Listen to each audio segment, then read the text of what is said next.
Sex and food.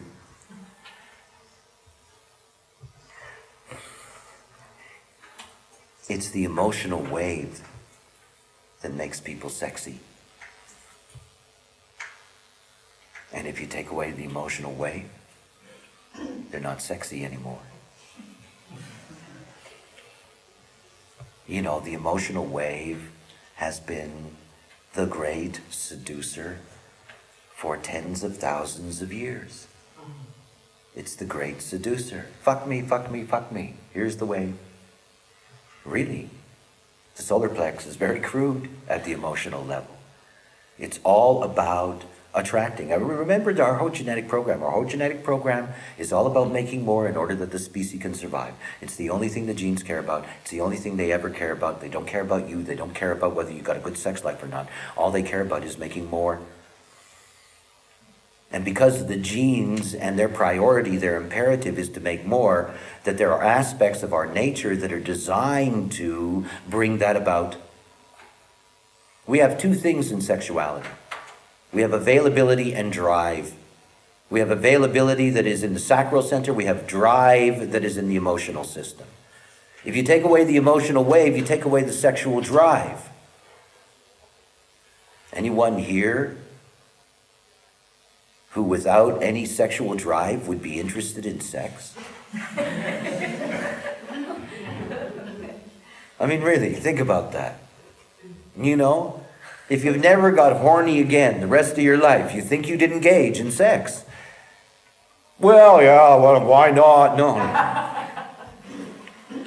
There's no drive. Not only is there no drive if you take away the emotional wave, but the 59th gate is the opposition to the 55.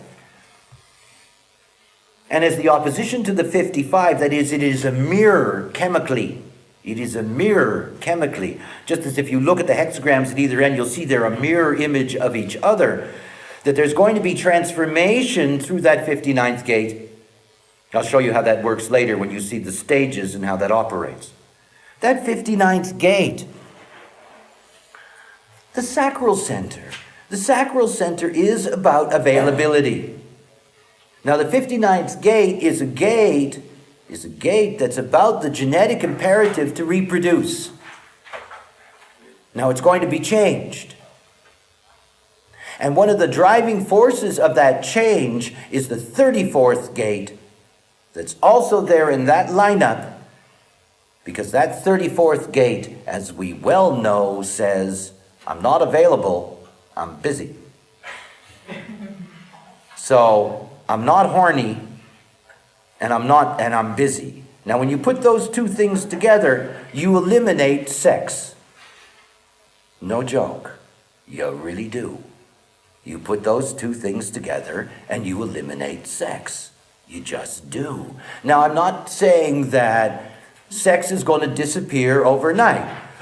200 years from now, we will still have retros that are making love. I like the old way, they'll say. It's fun. And there'll be people who say, those retros, how disgusting they are. How primitive they are. Look what they have to do to amuse themselves. But it's a vast change. And you can see that when you look carefully at this, what you're really looking at is that when you're looking at that 34, what you're looking at is the whole direction. The whole creative example. The example is, I'm busy. Hey, I'm busy. I'm busy. And aside from that, I don't have to make children with you. I can order one from the factory. Well, it's true. I'm reading a lovely little article yesterday. A group of scientists have just created 80 new species. 80. Yeast. Very simple. But after all, 80 new species. They were asked if they'd given them names yet. They said, there's too many and we haven't thought about it yet. You know, you can order your cross. Well, I want one that comes in like this. All the horror that we have now about all of those things. Aren't you lucky you're going to die soon? You don't have to live all of that. Because it doesn't belong to us. Be very clear about that. It doesn't belong to us. We're not ready to abandon sexuality. We're not ready to abandon the sexiness of the emotional wave. Christ, Hollywood would be out of business. We're not ready for that. That's not us. We're not going to be born in that time. We're going to carry all this old stuff. We're the retros. We're going to carry all this old stuff forward. But the change is coming. I'm busy. I'm not available. I have no drive. I'm the mother's son. I have enormous concerns for the yin spirit on this planet. Nobody has been enslaved or abused longer than women. No greater liberation confronts the human female than the liberation that comes with this next cycle. It's real liberation. No longer are they bound to the rules that they've had to live by for tens of thousands of years. This change in the sexuality, this elimination of the emotional wave, slowly but surely, it liberates both male and female to the freedom of themselves. And this is one of the most dynamic themes of the selfishness of the 55th gate in the 6th line. This is about human beings finding their own true authority. Their own authority. Not authority that is dictated by the genes and their need to replenish. The moment that we're able to do that outside of the vehicle is the moment that liberation begins. It just does. And we will. I've already seen the miracle of what technology can do when it comes to, replacing the workings of the womb. My youngest son was extremely premature, months and months in an incubator, with hundreds and hundreds of drugs going through his body to give him all of the things that he couldn't get from not being in the womb. He's fine. We have incredible intelligence, our gifts of manipulation. We are going to get to the point of that liberation. And it's something that is essential. It's only when we stand as unique, diversified individuals in our own authority that we really have gotten to where we're intended to get to.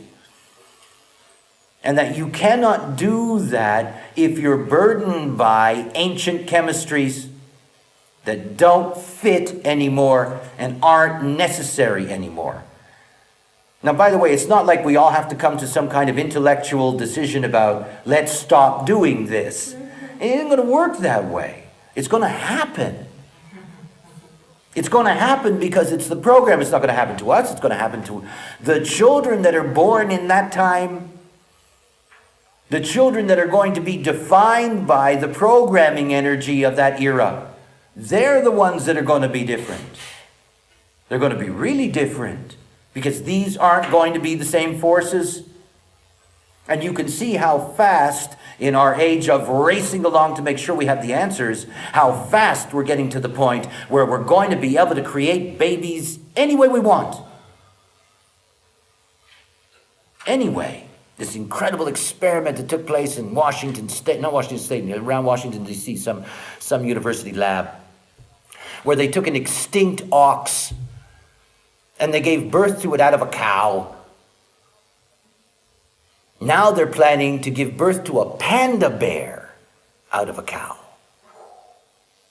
A panda bear out of a cow. See, these stem cells, they're incredible. You can have cows that give birth to 8 or 9 babies at a time. Human babies. It's my old joke, it would please Mother India no end. Have all these cows giving birth to human babies. Now, wouldn't that be mythology come full circle? But you see, we're developing the skills to be able to do all those things. And no matter what your moral qualms are, I mean, you know I'm not a moralist, I don't give a damn about all that stuff. You have to see that that's the wave. There's this wonderful little Chinese scientist in Hawaii, Maui, who's cloned pigs and ducks, and you know, he's a cloner. And somebody asked him, he was having an interview with him, somebody said to him, what are you doing this for? You know, what's the value of this? He said, today, none. Tomorrow, I think we're going to need it. Just like that. Little old guy. You know, because we are. It's going to be in demand. We are becoming extinct. Look, every single species gets a ticket, just like we get a ticket in a vehicle. Every species is just a model year, you know, it's a model design. None of those model designs are eternal. All of those model designs have a beginning and a middle and an end. Our species is coming to an end. We are becoming physically extinct. Physically extinct. We're dying out. I mean, it's just a fact.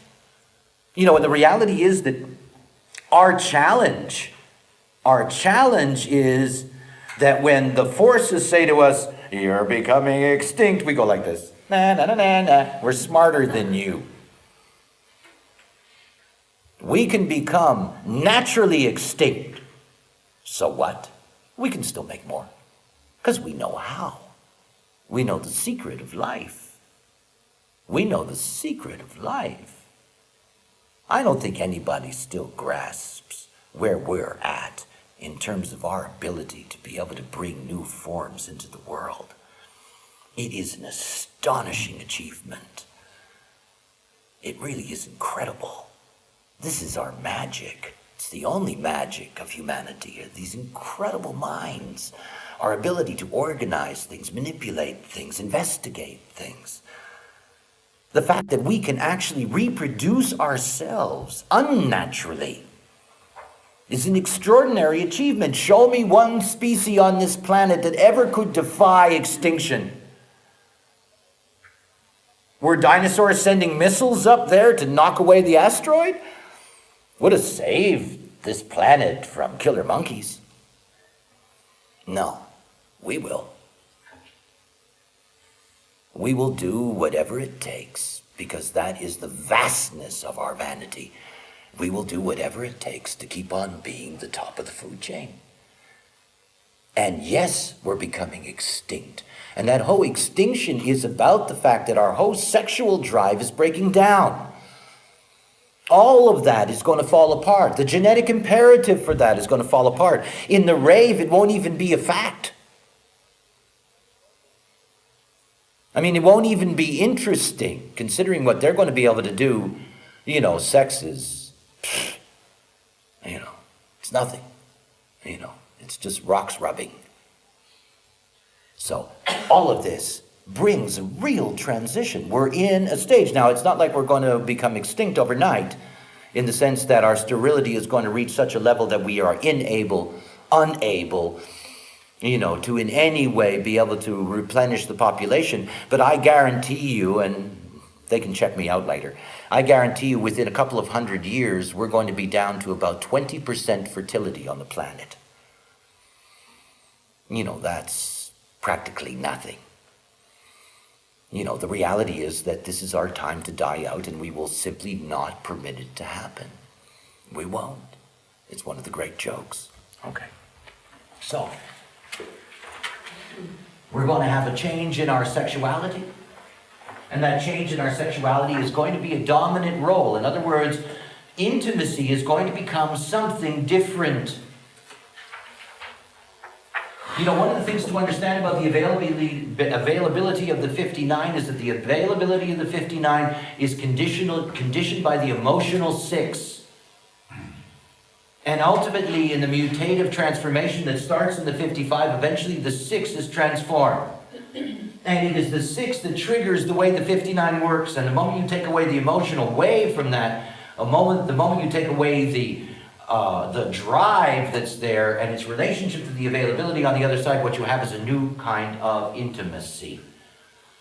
And that is intimacy that does not carry a sexual connotation. What's interesting about that is that it begins with the 6-line theme. Now, if you look at the 59-6, it says a one-night stand, but that has to do with the 6 in its first 28 years as a third-line process, in which you're constantly thinking that you found the answer only to discover that you made a mistake. Most people who have the 59-6 in their adulthood have very little interest in one-night stands. They have very little interest in sex. They've been too disappointed in their process.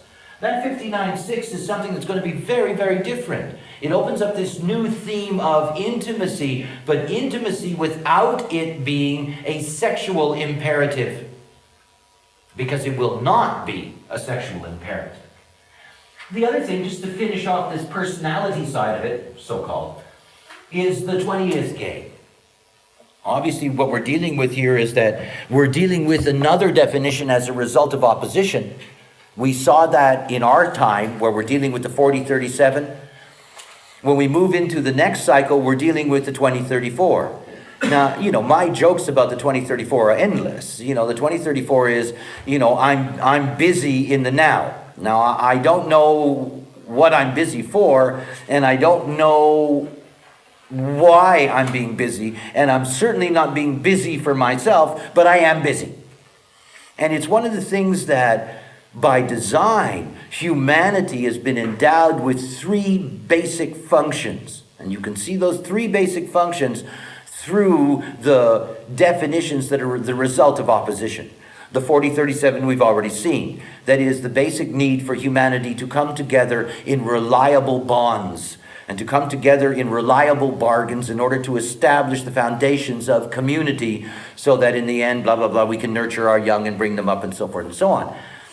We have the 4323. And the 4323, which is the individual aspect of mind, that ultimately that is the mind that is most focused on efficiency. Humanity is designed to be efficient, to use the mind to find ways to do things faster, quicker, and simpler, so that the 4323 can then spend its time musing about its knowing, or lack of it. And then finally the 2034, we're all designed to be busy. We're all designed to be busy, efficient, and bonding. I mean, that's us. Busy, busy, busy, busy, busy. You have to understand that this is going to be a very, very busy age. But the 2034 is integration. And not only is it integration, but as you'll see when we get to the other side, you have the third aspect of that integration. The only thing that's missing is the 10th gate. The behavior's not there. You have 3 aspects, the 2034, 57. And this is all about I'm busy, and I'm busy, and I'm busy, and I'm busy. And it's very, very selfish because I'm busy surviving. I'm busy looking after my survival. Juxtapose that to what we were just talking about. Genetically, through the emotional system and the way in which the sacral worked, we were always busy making more. We were always busy making more. That the present generation was only of value until it had produced the next generation, genetically speaking. This era that's coming, we're not going to be busy making more. We're going to be busy looking after ourselves. We're going to be busy with ourselves. And we're going to be busy surviving. We're going to be busy surviving. And we are going to be the archetype of busyness. It's going to be the new human configuration. Now, we've always been busy. We've always been busy. But we've always been busy making more. And remember that the more you make, the more you work, the more complex your life, the more infrastructure you need, the more control you have to have, the more organized environment you need, and blah, blah, blah, and all the stuff that's part of our time, but that will not be part of the next cycle. The next cycle is not going to be filled with people who say, I believe in global organizations. It's going to be filled with people who say, I'm into myself. It's going to be very, very selfish. I'm talking about human beings. Remember, no responsibility built into the program. No responsibility to build anything. No responsibility to build new lives. No responsibility to go where no one has gone before, da-da-da-da, all that stuff. All that's over. I'm just busy with my life, thank you very much. Now if you're awake, that's magic. Great era to be awake. You know, if you're the not self, that's a very lonely, frightening place. And the busyness? What do you think's going to happen on this planet of 6 billion when the population crashes? How are all these things going to be maintained? I mean, you know, we're going to be very busy. We're going to be very busy. Very, very busy. Too busy to think about spirituality. Too busy to be concerned with love. Just busy with oneself. Now again, very difficult for us to imagine because that's anathema to the way in which this cycle works. This cycle says, we're all one, we're a family, we're the brotherhood, sisterhood of humankind, you know, we are the earth, you know, blah, blah, blah, we're all of this and this and this and this, yes. But all of that is only because we're trying to find out what the whole is. That's all. It isn't because any one of us are naturally equipped to recognize it. We're not. Raves will have a better grasp of that. You know, we're not. And you really have to see that the moment that the foundation is laid, that next cycle, all they're going to do is step from it, live off of it. And they're going to live off of it with a different program. Okay, let's have a break. I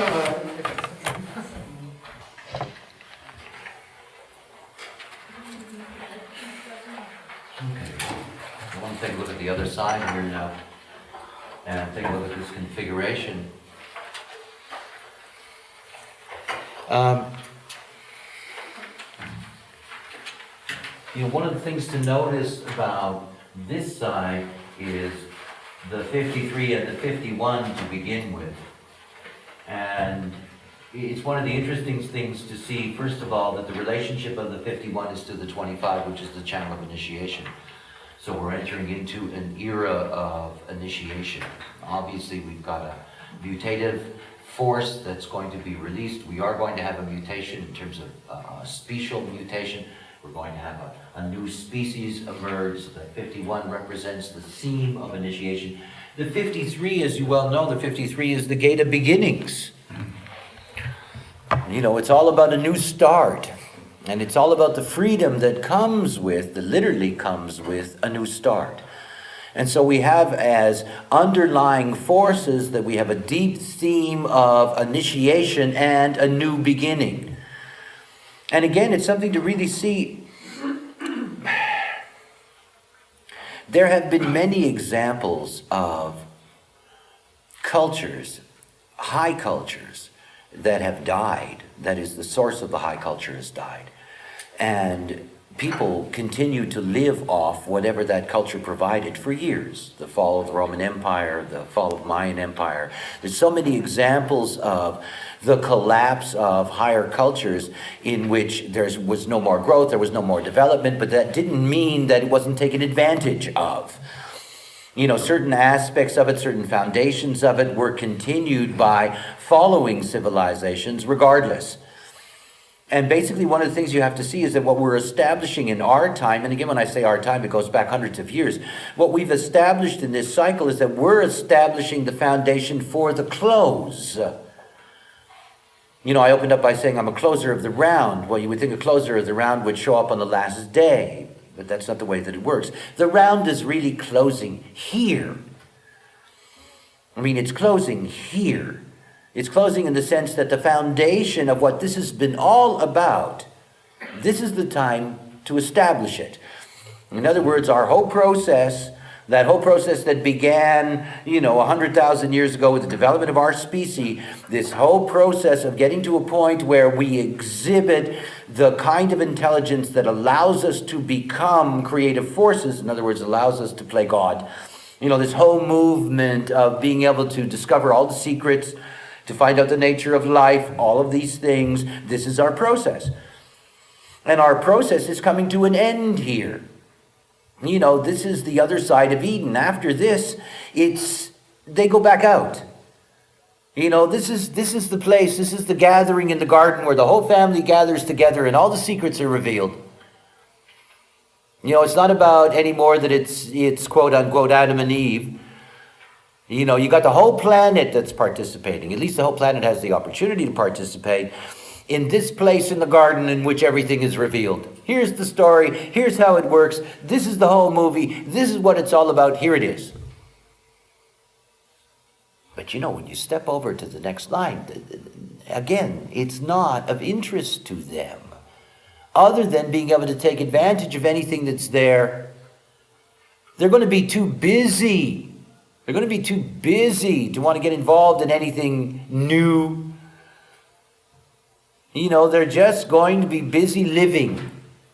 Living.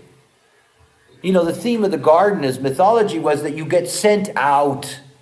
Anybody who comes in on the cross of Eden knows this. You get thrown out into the world. You get thrown out into the harshness of the world. You get thrown out.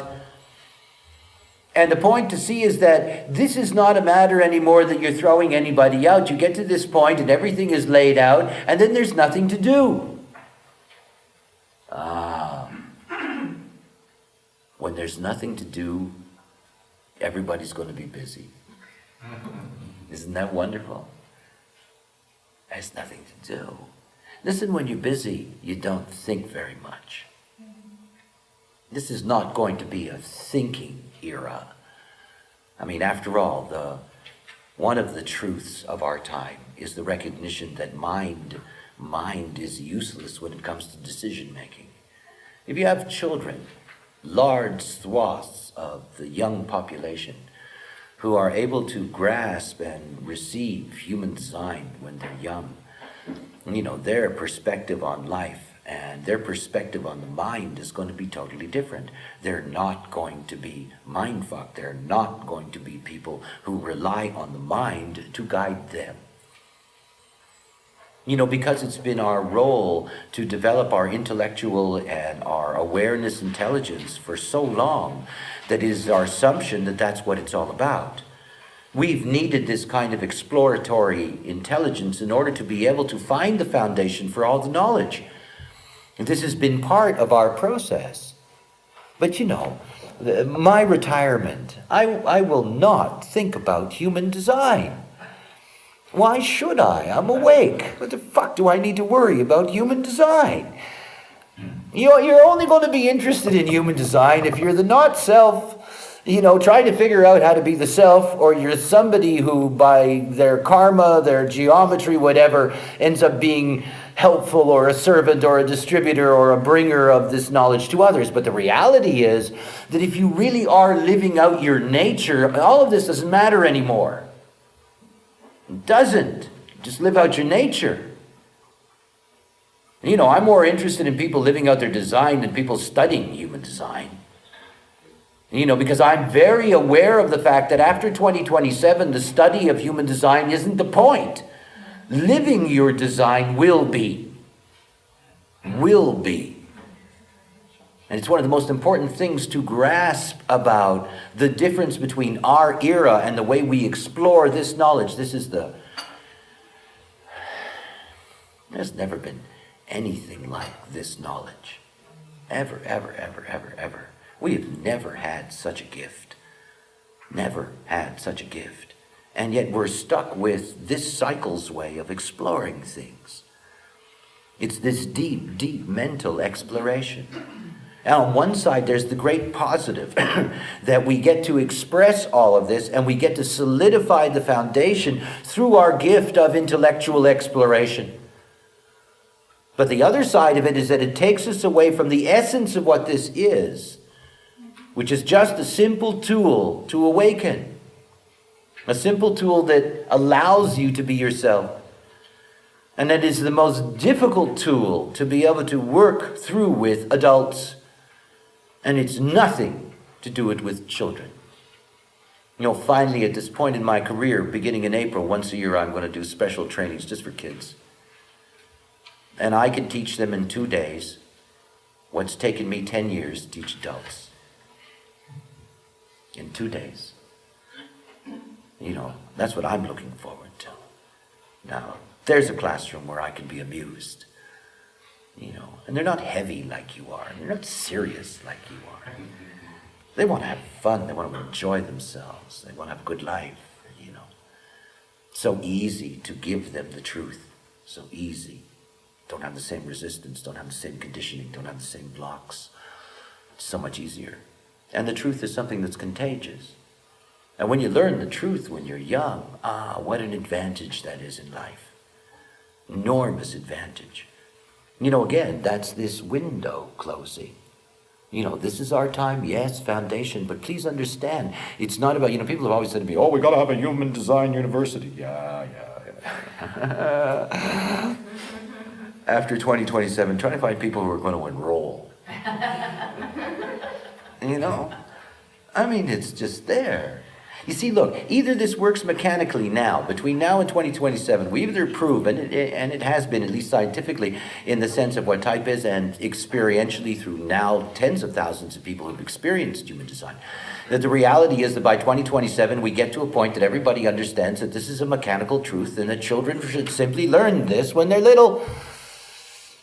And then we won't need all that, except for the retros who will still be studying the books. Ross said, yeah. Just live your life as yourself. And it's a message that belongs to the next time. I know that. I try to deliver it now, but that I have no choice. I have to, but it's for that cycle. And it's not for them to study it. It's not a first line, it's sixth line. You can't imagine how vulnerable the sixth line is. You can't imagine how vulnerable that sixth line is to anything that is not correct. This is our direction. Those of you that participate in the second half of this program, where I go through the nature of changing the world, when we get to Buddhas, when we get to the nature of Buddhahood, to understand what that really is, that's the unique authority alive in each being. You can only be an example based on your own authority. You can never be an example based on somebody else's authority. Your authority. You are the example. We're entering into a 6-line phase. When you enter into a 6-line phase, you've got a pressure on humanity to be a role model. Everybody their own role model. There is still not anywhere on this planet a convention that protects individual human rights. Does not exist on this planet. Social human rights within the context of a society or a culture, these are things that we have expressed. But individual human rights? You scratch any politician on that question and they will turn away quickly. They want anybody to have individual human rights. But that's the point. And where we're going to is the demand for it. Now I want to tell you something else about a 6-line era. It's fraught with death. Nothing more vulnerable than the 6th line. In our era, with the 6th line being the theme of mutation, to recognize that anybody carrying a 6th line in their profile, that if they're not being correct, they're at physical risk. Physical risk. We have disease cocktails in the world that are getting really spooky. You turn on the news today and you'll see that there are now millions of people that are going to be given smallpox vaccinations, a disease that we declared dead in 1974, a disease that was a horror, absolute horror. But we've got a planet in which there are human beings that have no problem in opening up a jar somewhere. The AIDS epidemic, all of the chemicals in the atmosphere, the impact of ultraviolet rays through the open ozone layer into all of that chemical soup, all of the things that are at work. The human immune system is under enormous pressure. It's under enormous pressure. And it's one of the things to be very, very clear about is that when you go into a six-line era, what you're talking about is when I talk about the collapse of population, I'm not simply talking about people not having sex anymore. Yes, that's going to be part of the process, but it's not going to happen overnight. It's not like, and suddenly in 2027 it all comes to an end. It isn't. You have to see that the immune capacity is weakening. Remember, we're becoming extinct. And in order for the species to become extinct, it has to become weak in its immune system, its basic protection. We have a weakening of the immune system. We have a global weakening of the human immune protection system. You can see that because we spend fortunes on bolstering it, on helping the immune system survive everything from the common cold to all kinds of variations of disease. Our immune systems are getting weaker and weaker, not stronger. There's the illusion that people have that because we live longer, it's because our immune systems are healthier. It's nonsense. Our immune systems are weaker than they've ever been, other than those cultures that are still living a primitive lifestyle. And obviously, they're not our future. Humanity's dying out. The immune system is weakening all the time. So when you step into a six-line phase, you're going to have the ability to disrupt the immune system. Now, one of the things that's going to be a major, at least, time will tell if that's true, is that one of the things that's clear to me that will happen is that we're going to have a famine on this planet, the likes of which we've never known. And we're only going to have that famine because of the immune system of plants. It's all immune system, eh? After all, the spleen is the spleen is the spleen. You can find it anywhere when you look at life. It's not just about our immune system weakening. Half of the world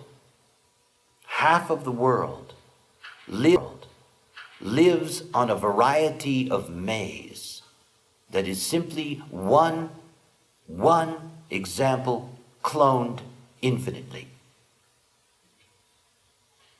You get that? Half of the population of the planet eats a cornmeal for their bread, for their food, whatever. But it is actually one corn cob, one corn plant that has been cloned endlessly to defend against a certain array of diseases. It's been developed that way. Now, what do you think happens to that invincible corn? The corn that was never going to allow famine to come again, the corn that was going to protect humanity's poorest and weakest. If it gets whacked and its immune system collapses. In other words, there are many, many things that are going to take place in a six-line phase in which the vulnerabilities that are there are not going to be able to get past anymore. Whenever I deal with somebody who has a sixth line in their profile and they've reached their Chiron point, one of my main things with them, it sounds like a threat, but it isn't. It's really a deep concern. If you don't live out who you are, you're deeply vulnerable to dying, and dying young. And dying young is dying in your 50s or your 60s. That's young in the way in which we live today and in the way in which our potential is designed. We already know that it's the sixth line being in their first 28 years that's the good to die young. They're the ones that are vulnerable. They're the ones that so easily can be killed off. So what do you think it's going to be like to live in a sixth line phase? Again, in describing these events, in talking about things happening, again, I want you to see it. There's so many layers to it. Obviously, if you have some kind of population crash or you have famine, it's also going to reduce the sexuality and reproduction and the population and, all of these different things going together. But it's something to be deeply, deeply aware of. That when we enter into the next age, that's why, I'm blessed with not being a missionary.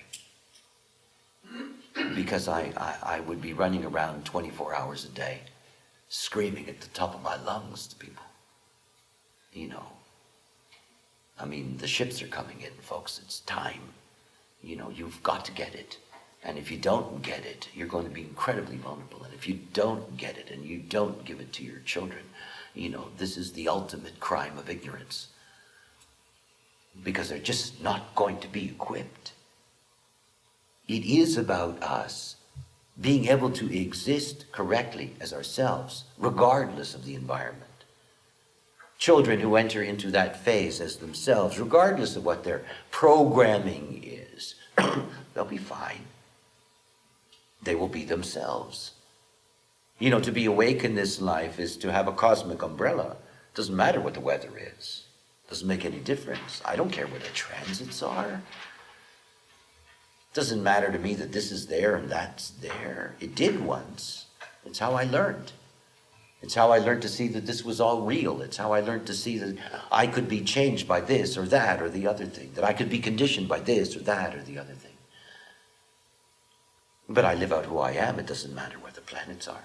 It matters where I am. And it doesn't matter what the global cycle is. It matters who you are. This is knowledge for children. And those children that don't have this knowledge, when they enter into that age, that the life of the not self in that age is spooky. It's frightening. And you see, there's not a lot of time. It's one of the things about coming in at the end of a round. I got this knowledge in 1987. 1927 is 40 years. You have 40 years to lay a foundation. Christianity had 500 years. Buddhism had hundreds and hundreds and hundreds of years. Took time then. Took time to move the information. Took time to educate. Took time to perfect it. Takes time, all of these things. But everything's speedier. Everything's faster. The timelines are different. Everything is compressed in this. This is a very, very short, small window of opportunity. And you see, it's one of the jokes. It's not about the knowledge winning or losing. It isn't even about numbers. It's not about the end result. It is about making sure that this foundation is available. That's the key. That the foundation is available for the next cycle. And hopefully there's going to be, over the next 25 years, because after all, human design grows exponentially, has been from the beginning, that its spread over the next 25 years will penetrate deep enough into the consciousness of the planet to make sure that children who are going to enter into this next stage, that they are advantaged. The other thing is that obviously, as we will see when we come back from the lunch break, that the whole business of the rave coming into the world, that how that's going to operate and how well humanity is going to deal with this, And whether or not humanity is going to recognize these children for what they are when they arrive, and how they're going to be dealt with, and whether they're going to be nurtured and protected, that's another story as well. There's great complexity that is opening up for us. We do have the background information. We do have the capacity to be able to explain what these beings, as you'll see, what these beings are really going to be like, and how different they're going to be from us, and how dangerous it will be for us to see them as children with problems, rather than seeing them as a species that's different than we are. Now that's quite a step. So we're living on the edge of what is a deep, deep mutational change. Everybody who's carrying a 6 line in their profile, you're the ones who are paving the way for this mutation. You yourselves will not really even glory in that until you get to that point. Even if it's only in old age, it won't matter to you. Believe me, it won't matter at all. Because you'll finally enter into your time. And in the context of those people who understand this knowledge and practice human design, this will be the final light at the end of the tunnel, at the personal level, about what this is all about. But recognize this is a very, very short window in order to be able to get the information out and in order to be able to establish the foundation. It's the only reason why in my lifetime I've seen scientific verification. It's one of the things that let me see right away. When it took a while, it took into the middle of the 90s, I'd already been on the road many, many years. It took a while, but the moment that it was there, it was clear to me, okay, if we can get a scientific verification at this stage, we've got a chance to get to that window in 2027 where we've really established the proper foundation.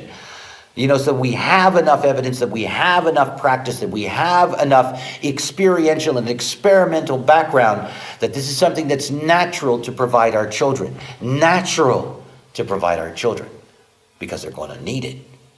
See, if you go into the next era, if you're born in the next era, you have to be your own example, because they're going to need it. See, if you go into the next era, if you're born in the next era, you have to be your own example, because that's what the program will expect from you. See, that's not what's expected now. Why do you think it's so difficult for people to wake up in design? It's not your fault. There's no choice. Don't blame yourself. It has nothing to do with that. It has to do with the time. Our era is very difficult for that. This is not a time to be a role model. This is a time to research. So I end up with so many wonderful human beings in my life who are great students of human design. And I deeply appreciate that. But I also recognize that they don't practice their design. And I know how hard that is. We live in a time of research. We live in a time of seeking the foundation. It's only those that are in the fractal line, that are here to pave the way, that have that chance of stepping outside into the future. You're all part of the future rather than the present. This is the old Piscean, locked into somebody telling you something and you listening and following. This is still the time. I'm still dealing with sheep. I'm still playing the old heretic alpha game. Here's the truth.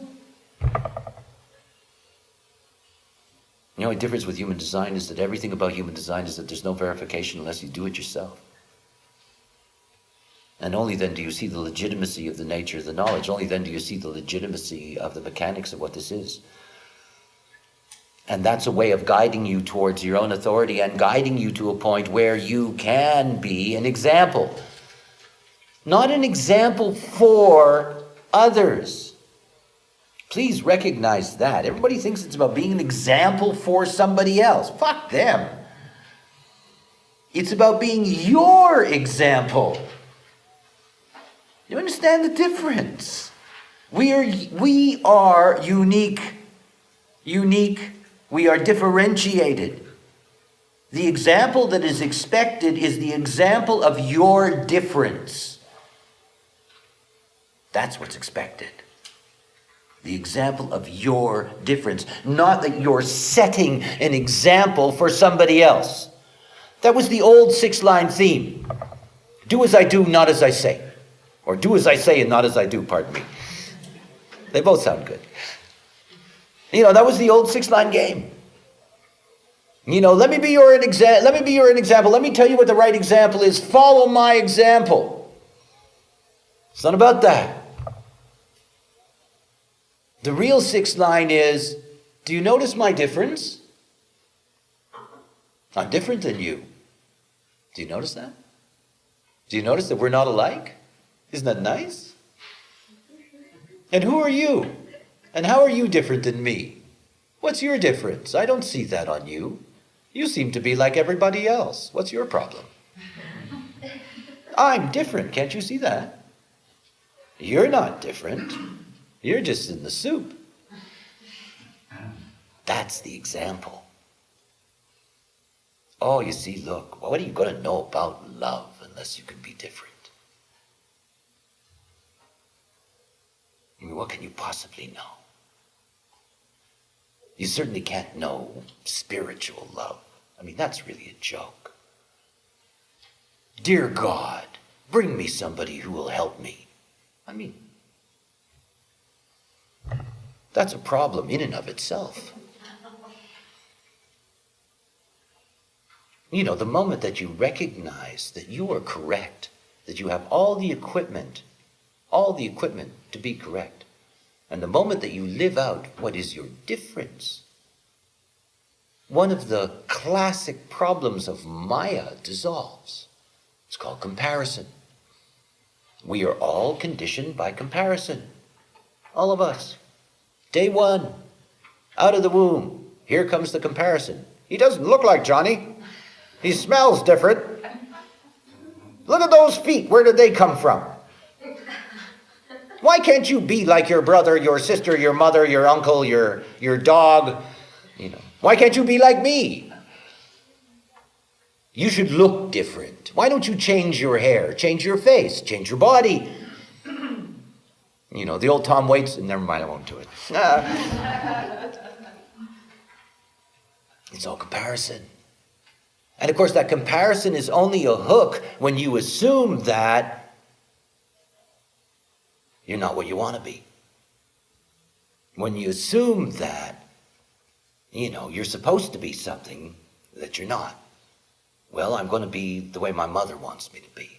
Or I'm going to be the way my father wants me to be. Or I'm going to be the way the teacher wants me to be. Or I'm going to be the way the law wants me to be. Or I'm going to be the way that God wants me to be. I'm going to be the way the priests want me to be. They can all go to hell. It's not what it's about. See, this is the integrity of individual human right. We are entering into an age of deep, profound, individual selfishness. You cannot step into that like anyone else. It will kill you. You have to step into that as yourself. And the moment that you realize that you're unique, there's no need to compare. What for? What for? What are you going to compare to? What am I going to compare myself to? Somebody who's got this or somebody who's got that. I got this. It's all I got. What am I going to compare it to? I'm not going to fix it. I'm not going to change it. I'm going to start racing channels. Let me color in this one. Oh, I want to have an open mind. It's all a horror. I only want to be what I am. I finally know what it is. It's really nice. I'm comfortable in here. I don't be like you. Not a chance. Not for a moment. Not for an instant. Not for a second. Nothing. And it wouldn't matter whether I'm healthy, unhealthy. It wouldn't matter my circumstances. It doesn't. There's nothing to compare to. I know that I'm unique, that I have a unique geometry. This is my ride. It's a pleasure. It's a pleasure to take the ride. I like it. And I like taking the ride as me. Because you see, I spent years sitting on a hill with nothing to do, staring all day. Years. Just sitting, just staring. Ego manifester, Aryan, sitting, years, staring, nothing to do. Out of all of that, only one thing was clear to me. I was alone. Oh, was I alone? How incredibly alone I was. Smart as I am, all the things I know, all the things I see, all the people in my life, all the love that I've known, all the contact that I've had. In the end, hey, just me. Just me. And that me is my passenger, not this body. This body touches and loves and meets and all those things. But nobody's in here with me. Nobody will ever be in here with me. None of you will ever know who I am. You can't. I can't know you. Can't be there inside with you. We're alone here. We're alone. And we're alone for a reason. We're alone to be able to come to the point of differentiated consciousness. Please recognize that. Oh, we'll have a long time tomorrow, you'll see. We'll have a long time where we don't have to be alone. Long time.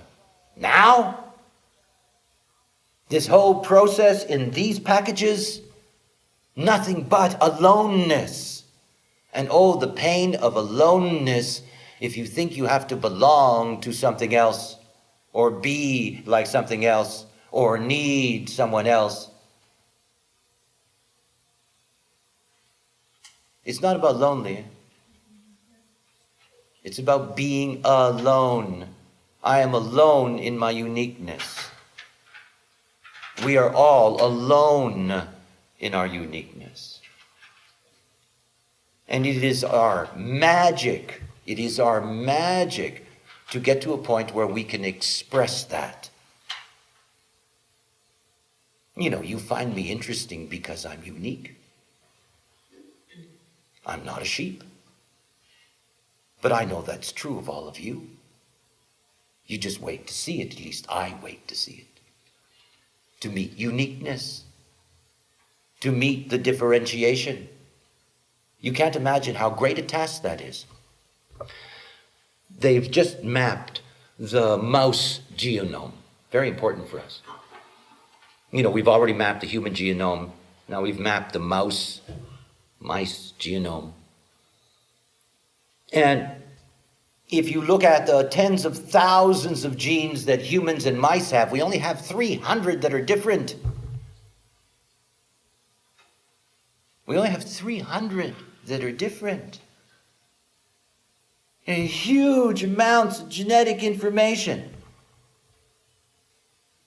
To get to a point of differentiation is the peak of our development. Sameness is so damn obvious. There's so little difference between you and I in terms of DNA. It's incredible how little difference there is. But that difference means everything. Because there is what our responsibility is. That's what I love about the human design body graph. It's what I love most about the body graph. The body graph says, hey, this is your difference. Now be it. And here's how.